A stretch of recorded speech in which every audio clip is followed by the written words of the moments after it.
Simulados. Simulados são provas com questões inéditas ou adaptadas, elaboradas por professores de cursos preparatórios, nas quais há a reprodução de condições semelhantes às das provas de concursos, tais como tempo de duração, grau de dificuldade, preenchimento do cartão de respostas. Além de testar os conhecimentos dos participantes, os simulados ajudam a identificar e a corrigir erros comumente cometidos por candidatos menos experientes. Com esse treinamento, você pode se preparar para: ponto, não ficar muito tempo presos em determinada questão. Ponto, estabelecer por quais matérias deve começar a prova. Ponto, reservar um tempo mínimo para marcar as respostas no cartão. Ponto, não cometer erros na marcação do cartão. Ponto, não deixar de responder a questões. Ponto, não errar questões por distração. Os simulados também são fundamentais para que você adquira um melhor controle físico e emocional. Numa prova simulada, você não vai ficar tão nervoso quanto no dia da prova efetiva. No entanto, a exposição contínua aos simulados permite que você se habitue a fazer provas sob pressão. Muitos candidatos excelentes tecnicamente ficam reprovados por falta de controle emocional. Alguns, inclusive, só estudam assuntos muito difíceis e acabam reprovados por errar em coisas óbvias. Nesses casos, o treinamento sob pressão é fundamental. Outro aspecto importante dos simulados é a concentração e a preparação física para a prova. Quem não está treinado dificilmente consegue manter o máximo de atenção e de paciência durante 4 a 5 horas de prova. Em situações assim, você pode sentir fome, sede, irritação, ansiedade, dor no pescoço, na coluna. Devido à falta de prática, alguns candidatos desistem no meio da prova, em função de fortes dores no pescoço e na coluna. Os candidatos mais bem preparados tendem a entregar o cartão de respostas após o término do tempo de prova, o que demonstra boa preparação física e mental. Os franco-atiradores, ao contrário, entregam o cartão, em média, 2 horas após o início da prova. Logo, também em concursos, os últimos serão os primeiros. Como estudar depois do edital? Programe-se para, no mínimo, ter esgotado o estudo das matérias básicas até a data de publicação do edital. A partir daí, sua prioridade deverão ser as matérias que ainda não tiver estudado, mantendo o estudo das matérias básicas na forma de questões, de preferência de provas anteriores da mesma instituição que organiza o concurso. Depois do edital, em princípio, você deve se dedicar às disciplinas de maior peso. Fora isso, a melhor estratégia é levar em conta a obtenção de nota mínima por disciplina, por prova, e na soma das provas, conforme o edital, bem como a solução do maior número de questões, caso o tempo não seja suficiente para resolver tudo. Muitos candidatos obtêm notas excelentes, mas não conseguem nota mínima em uma matéria ou prova. Outros conseguem passar em todas, mas alcançam pontuação total muito baixa. Na hipótese de conseguir estudar, antes do edital, todas as disciplinas cobradas, é o caso dos candidatos mais experientes. Paute seu estudo quase que exclusivamente em questões, de preferência elaboradas pela instituição organizadora do concurso. Em tal caso, resolva as questões e, em seguida, tire dúvidas nos livros e apostilas em relação aos assuntos nos quais não tiver um bom desempenho. Para quem vai à luta, o futuro talvez demore. Mas, para quem se omite, ele nunca chega. O que fazer nos 15 dias anteriores à prova? Se você está se preparando para provas objetivas, eis aqui uma estratégia a ser aplicada nos 15 dias que antecedem o evento. As matérias podem variar conforme o concurso de seu interesse. Logo, de acordo com o seu caso, faça as devidas adaptações. Pelo menos 15 dias antes da prova, dedique-se a memorizar as principais normas legais compreendidas no conteúdo programático do seu concurso. Comece pela Constituição Federal. Faça sua leitura dinâmica em aproximadamente 2 dias. Mas não se prenda a detalhes que deveriam ter sido estudados em época mais oportuna. O objetivo agora é criar condições de lembrar a literalidade das normas, para não errar questões formuladas conforme a letra dos textos legais. Cuidado para não ler artigos que estão fora do programa, a menos que você esteja cansado de estudar o que cai e queira relaxar um pouco lendo assuntos que não serão cobrados na prova. Em seguida, pegue os códigos e a legislação em geral e leia todos os seus artigos relacionados ao programa. Reveja e resuma as principais fórmulas e comandos de matemática, estatística, informática, contabilidade, análise, custos, etc. Os estímulos, não é hora de tentar aprender, mas de memorizar. Eu sei. O tempo é pouco para tanta coisa. Mas, se você se organizar e dominar a ansiedade, verá que vale a pena o sacrifício. Palavra de um ex-combatente de concurso. Siga em frente. Muitas pessoas terão você como modelo de sucesso, mas poucas estarão dispostas a enfrentar os desafios e passar pelas dificuldades que você vive agora. Dicas para o dia da prova. Não existe fórmula matemática com a qual se possa ensinar alguém a fazer prova. Na hora fatal, cada concurseiro tem um comportamento diferente, de acordo com seu domínio das matérias, equilíbrio emocional, experiência e hábitos de estudo. Caso você ainda não tenha sua própria estratégia a respeito disso, aceite uma sugestão. Resolva primeiro as questões que envolvam maior grau de interpretação e concentração. Português e língua estrangeira, por exemplo. Depois de algumas horas de prova, dificilmente você conseguirá manter concentração suficiente para resolver questões relacionadas à interpretação de textos longos.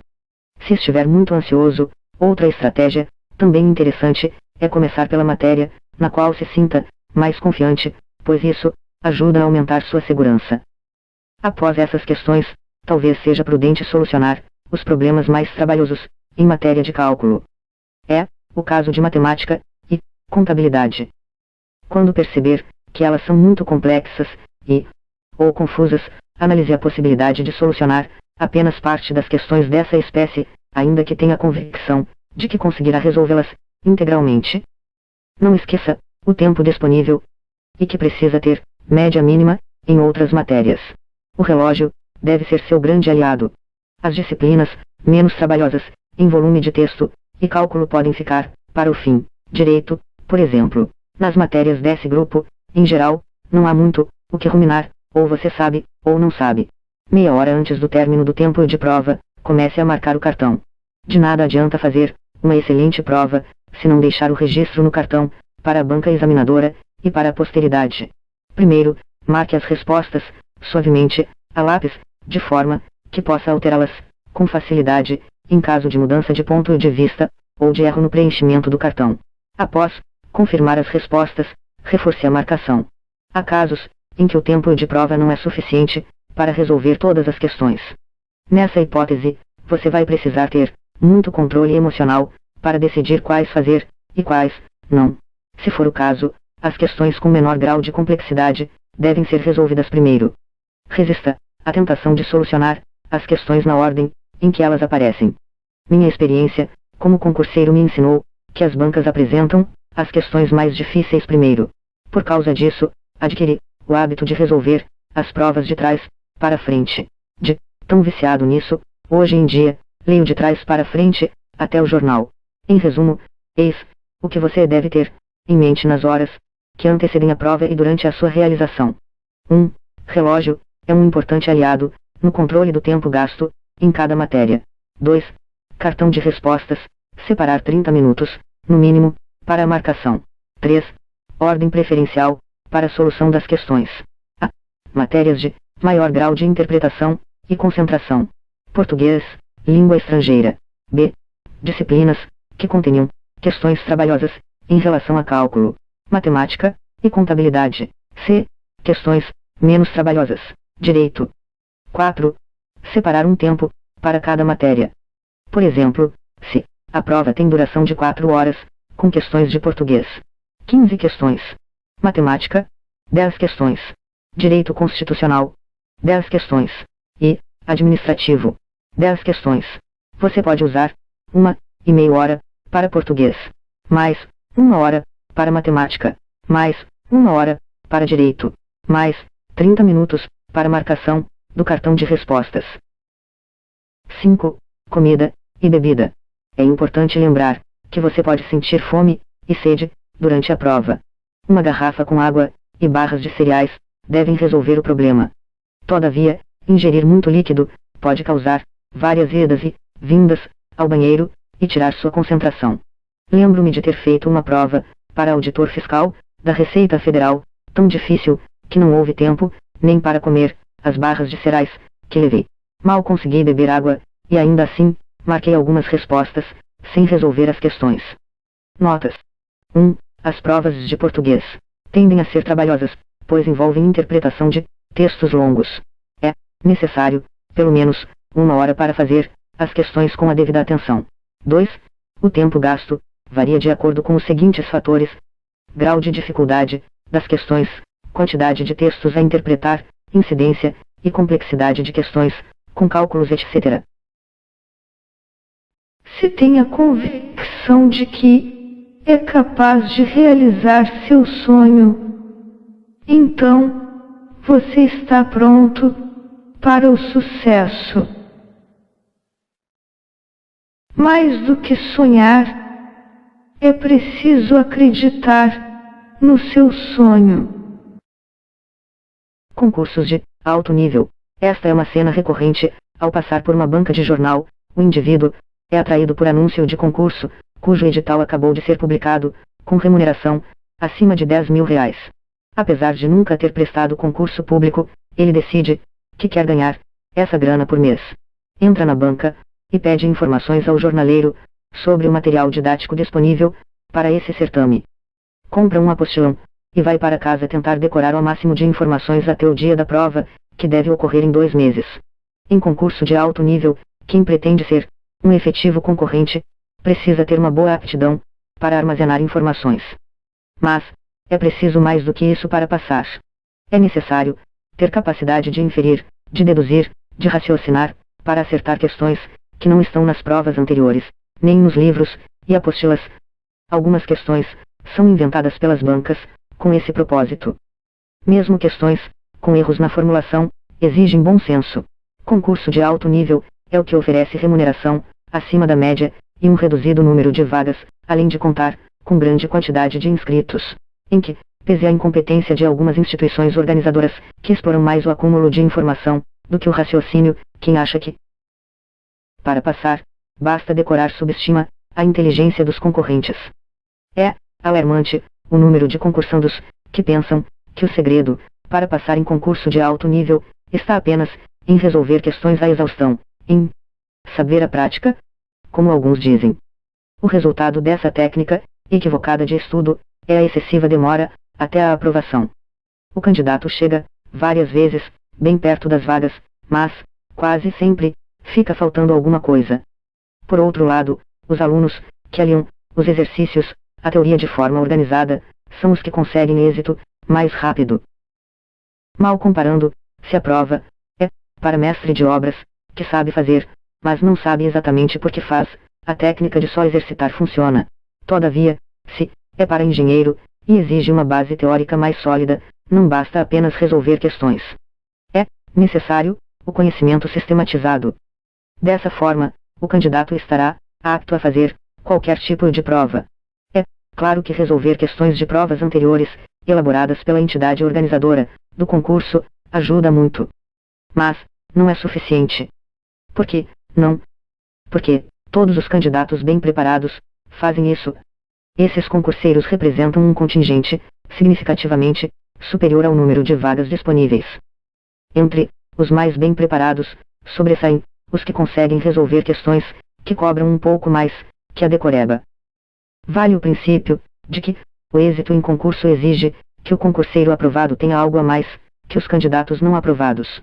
Aliás, é esse o objetivo da seleção mediante concurso. Não se sinta obrigado a vencer, mas se empenhe para fazer o seu melhor. A obrigação de ter êxito mais atrapalha do que ajuda. Livros.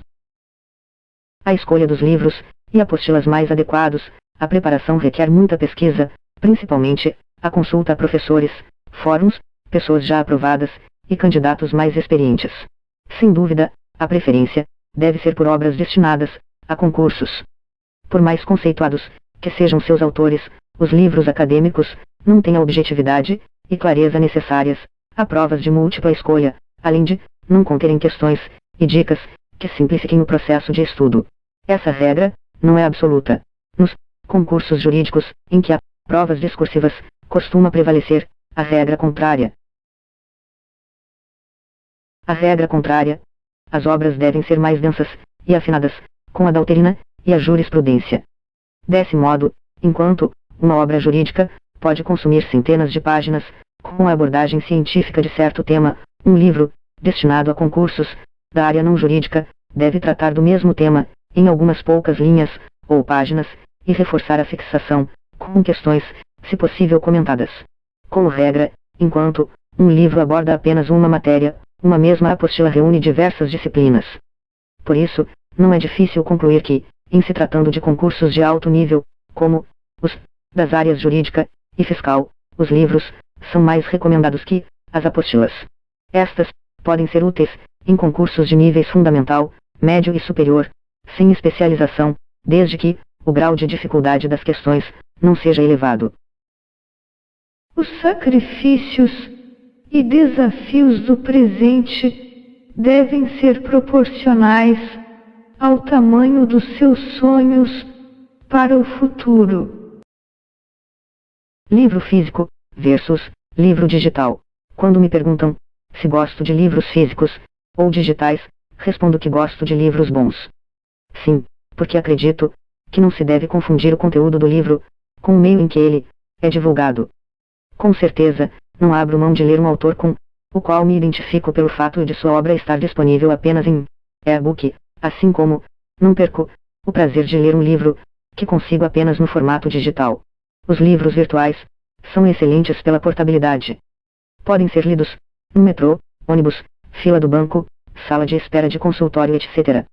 Por isso, é importante manter sempre ao alcance equipamentos digitais para a leitura de textos de jornais, revistas, aulas ou mesmo livros nessas ocasiões. Tem gente que aproveita para ler até no trabalho. Há quem diga inclusive que o PDF se tornou popular porque pode ser lido em empresas e repartições públicas enquanto o chefe está distraído. Todavia, devo confessar, quando estou em casa e posso escolher entre o físico e o virtual, ainda prefiro o texto impresso em papel. O marketing em torno do livro virtual faz parecer que ele é quase uma unanimidade.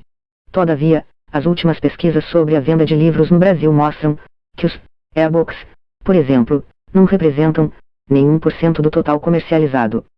Mas é preciso considerar que existem poucos títulos disponíveis para esse formato por aqui.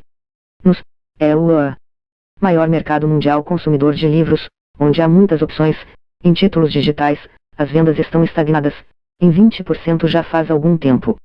Portanto, ainda é cedo para decretar a morte do livro impresso.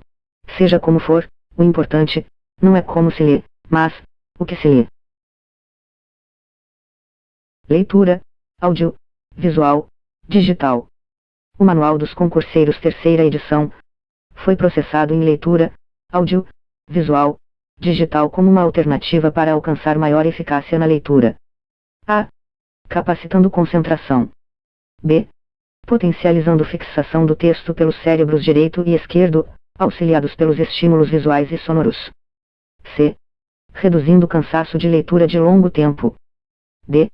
Permitindo a leitura às pessoas com deficiências visuais. E. Auxiliando o indivíduo do tipo auditivo. Observação: recomenda-se o uso do interfone para ampliar a aprendizagem. Estamos desenvolvendo outra técnica de estudo, de aplicação do programa de software. Aguarde.